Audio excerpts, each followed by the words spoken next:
Estás escuchando un devocional del reto Mujer Verdadera 365 cronológico. Día 113, Primero de Crónicas, capítulos 1 y 2. Escrito por Nicole Yeroge, leído por Mirna Ortiz. ¿Por qué el libro de Crónicas suena como una tarea desalentadora de leer para la mayoría de la gente? Uno de los libros más leídos hoy en día por todas las edades es Las Crónicas de Narnia, y conozco gente que ha leído la serie varias veces. Tal vez sea porque el primer capítulo de Crónicas no capta la atención como para querer seguir leyendo lo que sigue, ya que es una lista de genealogías. La palabra crónicas significa palabras de los días o un relato histórico de acontecimientos dispuestos en orden de tiempo, generalmente sin análisis ni interpretación, según el diccionario Merriam-Webster. Aunque no lo dice explícitamente, la tradición judía se inclina a que Esdras, el sacerdote, fue el cronista y escritor de los 2 libros de Crónicas. Los israelitas habían regresado después del exilio babilónico y la genealogía selectiva del cronista y la historia de Israel tenían el propósito de recordarles a los judíos las promesas e intenciones de Dios, recordarles su legado espiritual durante los tiempos difíciles que enfrentaron y alentarlos a ser fieles a Dios.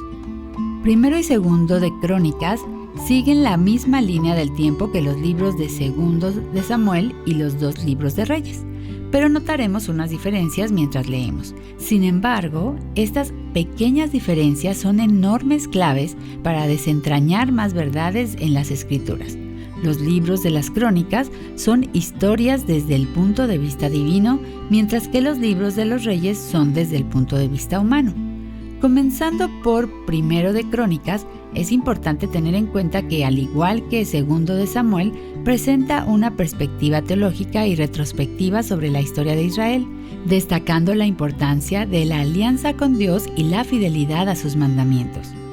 Es un relato histórico que presenta genealogías y registros familiares, además de proporcionar una perspectiva general de la historia de Israel desde los primeros días hasta la época del rey David. Los primeros 2 capítulos de Crónicas presentan genealogías.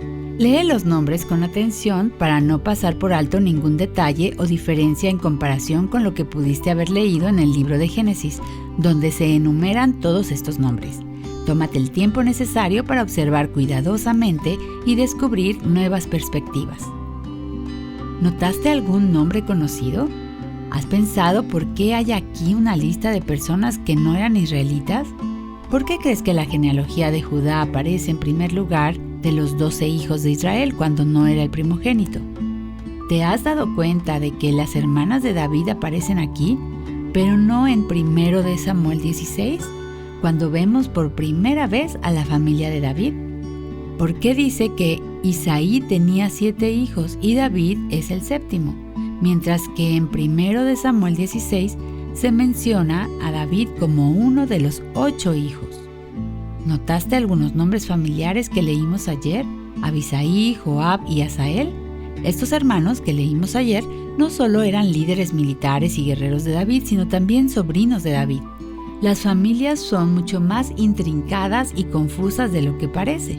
Al igual que tu familia o la mía, es difícil dar una imagen precisa de la historia y la dinámica familiar y de cómo cada uno encaja, pero cada uno tiene su propia historia. Para Dios, ningún nombre pasa desapercibido. Son sus criaturas y con cada una tiene propósitos. Con las genealogías podemos ver cómo Dios va entretejiendo cada detalle en la historia de la humanidad. Vemos su soberanía, sabiduría y poder. Nos dan un sentido de identidad y propósito, ya que nos muestra el origen de la raza humana y del pueblo de Dios. Además, apuntan a nuestro Creador y a nuestro Salvador Jesucristo de principio a fin. Para meditar, piensa en el árbol genealógico de tu familia y pregúntate, ¿cómo ha entretejido Dios cada detalle de la historia de tu familia? Para más contenido como este, visita avivanuestroscorazones.com.